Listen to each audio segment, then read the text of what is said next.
tenemos a Javier desde Perú. Muy buenas noches, Javier. Hola Rufino, buenas noches a ti y a toda República Dominicana, el Caribe y todo Centroamérica. Javier, te ha hecho famoso aquí en el país, pues ha gustado bastante tu participación, tu aclaración que tú has hecho y la gente se ha interesado más todavía por el tema peruano y la situación política ya. Nos gustaría que tú nos contases, Javier, qué está ocurriendo realmente. Mira, lo que está ocurriendo en el Perú es un ensayo de lo que ya ocurrió en Venezuela y ha ocurrido en otros países como Nicaragua, Bolivia, Argentina, Ecuador. De Ecuador felizmente ahora han salido del yugo comunista, pero es lo que está ocurriendo como parte del plan del Foro de Sao Paulo para apoderarse de toda la región, con la participación de Cuba, la participación de Venezuela y la participación de Irán, de Rusia y de China. Es parte de un plan para apoderarse de toda la región, de sus riquezas, saquear los países y someter a su gente bajo el cuento y el discurso de la igualdad, de la justicia y de las desigualdades y todas las cosas que finalmente ellos terminan atropellando. Lo que está pasando ahora en Perú es la continuación de ese mismo plan. Los órganos electorales siguen sin atender todas las demandas de las mesas y las actas impugnadas, se niegan a mostrar los padrones de electores, es decir, la lista en la que aparecen las personas que han votado para contrastar esa información con las consignadas en las actas. Entonces, si hay más personas que aparecen en las actas como votantes de las que han aparecido en los padrones, a la hora que uno va, firma eso y pone su huella digital, justamente como un elemento probatorio para este tipo de casos. Pero se niegan a mostrar las pruebas, se niega el Jurado Nacional de Elecciones a pedirle al organismo electoral esas pruebas y por lo tanto lo que siguen es simplemente desestimando los pedidos de estas actas impugnadas para acelerar el proceso de nombramiento del candidato de toda esta coalición comunista que se ha enquistado en el Perú, cuyo último paso sería la proclamación de este presidente ilegítimo, porque si no es el resultado de la verdad electoral y de la mayoría de electores, aunque sea por un voto, este presidente será ilegítimo y tendremos todo el derecho a la desobediencia civil. Eso está consignado en la Constitución. Otra cosa que está ocurriendo ahora es que mañana se deberían elegir los miembros del Tribunal Constitucional. El Tribunal Constitucional es un órgano para justamente vigilar que los actos jurídicos sean de acuerdo a la Constitución. Estos miembros del Tribunal Constitucional tienen un tiempo límite. Los miembros actuales, en su mayoría de izquierda, han excedido ya por 2 años su mandato, lo que quiere decir que deberían haber sido ya removidos de su cargo y elegidos los nuevos miembros del Tribunal Constitucional. Hay que decir que en el Congreso anterior, cuando estaban siendo elegidos los nuevos miembros del Tribunal Constitucional, el presidente de ese momento, Martín Vizcarra, disolvió el Congreso por 2 razones, una de las cuales era que estaban eligiendo a los nuevos miembros del Tribunal Constitucional y la segunda razón era que estaba siendo citado su hermano por la Comisión de Fiscalización por delitos con Odebrecht. Ese Tribunal Constitucional de ese momento ya tenía 5 meses de excedido su tiempo de cargo. Martín Vizcarra cierra el Congreso dando un golpe de Estado y el Tribunal Constitucional de ese momento valida el golpe de Estado como si fuera algo constitucional, porque hace una figura de negación fáctica, que es algo que no existe en la Constitución. Y lo que ha sucedido hoy día es que mañana se había citado el Congreso para darle curso a la elección de los nuevos miembros del Tribunal Constitucional. En la Constitución Política de la República del Perú, en el artículo 201, dice: los miembros del Tribunal Constitucional son elegidos por el Congreso de la República. Por lo tanto, nadie más puede elegirlos y nadie más puede interferir en esta elección, porque en el artículo 93 de la misma Constitución dice: los congresistas representan a la nación, no están sujetos a mandato imperativo ni a la interpelación, no son responsables ante autoridad ni órgano jurisdiccional alguno por las opiniones y votos que emiten en el ejercicio de sus funciones. Eso quiere decir que nadie puede interferir en lo que decida el Congreso. Sin embargo, hoy día el Poder Judicial que es otro poder del Estado, que debe respetar la separación de poderes, ha ordenado al Congreso suspender esta elección de miembros del Tribunal Constitucional, lo cual califica, por supuesto, de intromisión de poderes, de violar la separación de los poderes del Estado, y, por supuesto, esto es como un golpe de Estado institucional, porque el Poder Judicial no puede prohibirle al Congreso no solamente el derecho, sino el deber de elegir nuevos miembros del Tribunal Constitucional. Un país donde no hay a dónde acudir, donde quien viola la ley es el mismo sistema y donde el sistema te empapela y finalmente a quien recurres desaparece el Estado de Derecho. Hoy el Poder Judicial está tomando parte de una manera política y violando absolutamente la ley por donde se le mire. ¿Quién controla entonces? ¿La conservadora Keiko Fujimori o lo controla la izquierda, Pedro Castillo? ¿Quién controla el Congreso?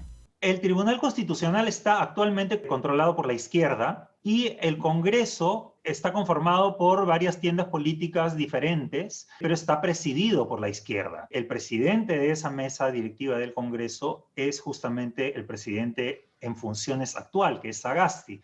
¿Cuál es la posición de Fujimori, que tiene que tener algunos escaños más los partidos que están contra la izquierda ante esta elección que podría ser el Congreso? El asunto es el siguiente: el Congreso actual que elegiría a los miembros del Tribunal Constitucional no es el Congreso que acaba de ser elegido en las elecciones últimas. Los congresistas que acaban de ser elegidos van a asumir sus funciones recién el 28 de julio. En este Congreso no tiene mayoría la izquierda. Ellos quieren adelantar el proceso porque el Congreso que viene no les favorece, ¿no? Esa es la idea. Independientemente de si les favorezca o no les favorezca, es una prerrogativa del Congreso elegir los miembros del Tribunal Constitucional, y los miembros actuales tienen ya 2 años su mandato caducado. Lo que pasa es que se han quedado ahí porque el Congreso fue cerrado por Vizcarra y entonces fue impedido de elegir un nuevo Tribunal Constitucional y se quedaron ahí ejerciendo las funciones. Sí, entonces produjo a la sazón de la renuncia del anterior presidente, ¿no? Renuncia Pedro Pablo Kuczynski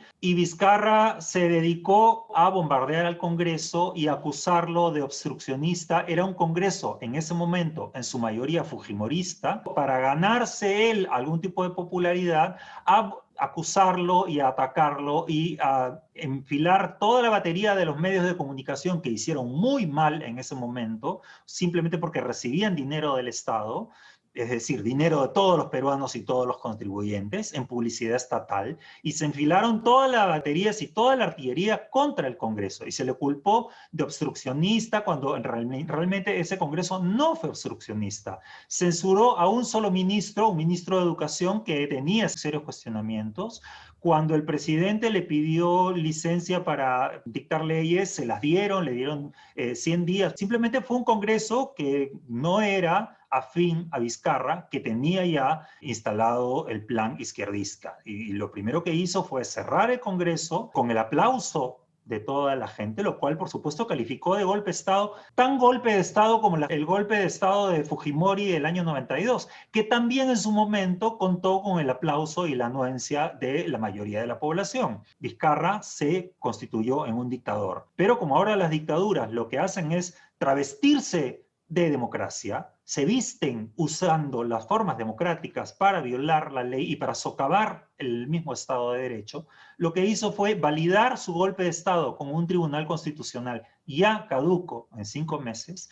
Primero hizo un referéndum, alteró toda la estructura judicial del Perú, llamó a una nueva Junta Nacional de la Magistratura, deshizo las instituciones, la fiscalía, persiguió a fiscales, llamó a un nuevo Congreso y cuando el nuevo Congreso lo vacó finalmente. El Jurado Nacional Electoral se ha pronunciado definitivamente con la petición de Keiko Fujimori de la nulidad. Y lo segundo, la diferencia que separa a Keiko Fujimori podrían darle triunfo a él. El Jurado Nacional de Elecciones está deliberando todavía respecto a algunas actas y denegando todas las peticiones. Uno de los miembros del Jurado Nacional de Elecciones, el doctor Luis Arce, hace unos días renunció, es decir, dejó sin quórum al jurado, renunció con una carta en la cual explicaba todo esto que te estoy hablando del copamiento de las instituciones, de la destrucción de la institucionalidad, de que no estaban atendiendo las peticiones y de que el Jurado Nacional de Elecciones estaba violando su mandato constitucional al no buscar la verdad electoral, teniendo a la mano las pruebas, teniendo a la mano los padrones, pudiendo pedirle los padrones a la OMPE, no lo pide y no contrasta las actas. Es decir, está violando su mandato constitucional. Esta gente puede ir presa porque están desacatando no solamente la ley, sino que están tratando de apurar el nombramiento y la proclamación de un presidente que, si no están esclarecidos esos cuestionamientos, sería un presidente ilegítimo. La comunidad internacional, un mes y pico después de haber pasado unas elecciones, no hay un resultado, un candidato, Pedro Castillo, de la izquierda, un país convulso. ¿Cuál es la posición de los organismos internacionales ante esta situación de Perú? Los organismos internacionales, al igual que los nacionales, también han sido copados por la izquierda. Ha ido una delegación de políticos peruanos a pedir la intervención de la OEA en un arbitraje, como sucedió en Bolivia, y el señor Almagro ni siquiera les ha abierto la puerta y no los ha recibido. Por otro lado, Keiko Fujimori, una de las candidatas, le mandó una carta al presidente Sagasti diciéndole que pidiera la intervención y el arbitraje de la OEA. El presidente Sagasti tampoco la recibió y, de manera muy malcriada, tampoco la respondió. La mandó a responder con uno de los ministros, una carta simplemente diciéndole que no era atendible su pedido y que, en todo caso, quien debía hacer ese pedido era el Jurado Nacional de Elecciones, que sabemos que no lo va a hacer, porque el Jurado Nacional de Elecciones lo que está es justamente tratando de ocultar todas las pruebas y de tirar de manera, como dicen, al galope, como se hace en Venezuela, un galopazo, es decir, al caballazo, meter rápidamente los resultados electorales que quieren. Muchas personas están hablando y pidiendo la intervención de las Fuerzas Armadas, pero las Fuerzas Armadas tampoco aparentemente van a intervenir, porque las veces anteriores que han intervenido contra el terrorismo, por ejemplo, han sido luego perseguidas por los organismos judiciales que están plagados por la izquierda, por lo tanto no van a volver a poner el pecho por la ciudadanía, una ciudadanía malagradecida y que durante todos estos años ha dejado que se les persiga de la manera más artera. Aprovecho para hablar contigo y hablar con toda la gente de República Dominicana y de los otros países. No dejen en manos de la izquierda el discurso cultural, el discurso de los medios, el discurso académico y las instituciones, porque van lentamente copando uno tras otro y van lentamente invalidando cualquier voz que no se adecue a lo que ellos tienen planeado. Van haciendo un trabajo en el cual no les importa el tiempo y van lentamente como hormigas construyendo esta gran mentira. Y finalmente termina la gente tragándosela y terminamos la gente liberal, la gente demócrata, absolutamente desarmados, sin instituciones a las cuales recurrir, completamente copadas por la izquierda, y nos van a terminar matando y secuestrando de tan civilizados. Si la izquierda, que es una reflexión que yo me hago, si la izquierda utilizara toda esta maquinaria y toda esta capacidad de organización que tiene para el bien común, viviríamos en un país y viviríamos en un continente maravilloso. Pero lamentablemente utilizan toda esa sabiduría para destruir, para pervertir y para socavar todas las instituciones, para capturar el Estado y luego vivir del trabajo de los ciudadanos y saquear los países. Javier, hay un vacío de poder en Perú. No puede pasar un vacío de poder y de pronto un militar va y toma el control. No puede pasar eso. No. Ese es uno de los argumentos que está utilizando el Jurado Nacional de Elecciones para apurar la proclamación de este señor. En realidad no habría ningún problema que no se proclame el 28 de julio, que es la fecha de cambio de mando, porque podría asumir las funciones de presidente el presidente del Congreso. Es decir, el Congreso elige una mesa directiva y el presidente del Congreso sería quien asume las funciones de presidente mientras se dilucidan las actas que han sido impugnadas, o que el Jurado Nacional de Elecciones diga estas elecciones en realidad ya están demasiado cuestionadas y convocar a nuevas elecciones. Simplemente el presidente actual dejaría sus funciones, que es un presidente encargado también. El presidente Sagasti no ha sido elegido por nadie. Él ha ocupado ese puesto luego de que el presidente Vizcarra fuera vacado.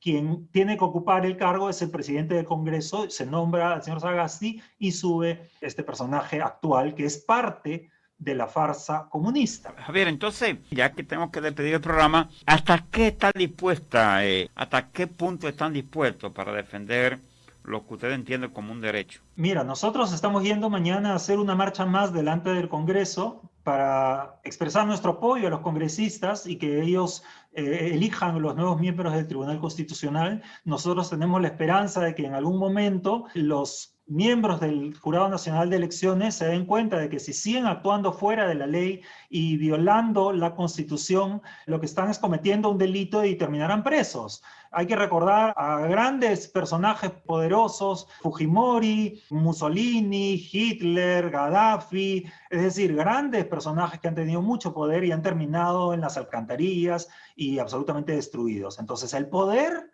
es prestadito nomás. Mejor hay que respetar la ley y mejor hay que hacer valer el derecho y no hacerle el juego a ninguno de estos planes comunistas, y sobre todo porque además el partido con el que está corriendo Pedro Castillo se han ido descubriendo que es en realidad una organización criminal que está asociada al narcotráfico, al terrorismo, son en sí mismos una organización criminal enquistada en el Estado, en uno de los gobiernos regionales. Entonces, tampoco es que nos vamos a quedar tranquilos entregando el control del Estado a una gente absolutamente delincuente. Son delincuentes. Y a la hora que los entrevistan, lo único que hacen es atarantar, insultar. Si así se comportan antes de estar en el poder, imagínense lo que serán cuando estén en el poder. Van a ser una aplanadora que va a destruir cualquier tipo de derecho. Entonces, las personas que no nos hemos dedicado a la política, estamos ahora haciendo política y estamos defendiendo los derechos ciudadanos y nuestra democracia. Estamos defendiendo a Keiko Fujimori porque es la que está ahí, pero no es la que nos hubiera gustado tener. Keiko Fujimori no es la alternativa mejor que teníamos dentro de todo el menú, digamos, presidencial, pero es el que hay que defender porque es la que representa en este instante la lucha contra el comunismo y la defensa de la democracia. Muchas gracias, Javier. Pasa buena noche. Perfecto, un abrazo y mis respetos y mi cariño y mi agradecimiento a República Dominicana y a todo el Caribe. Me subí la gasolina.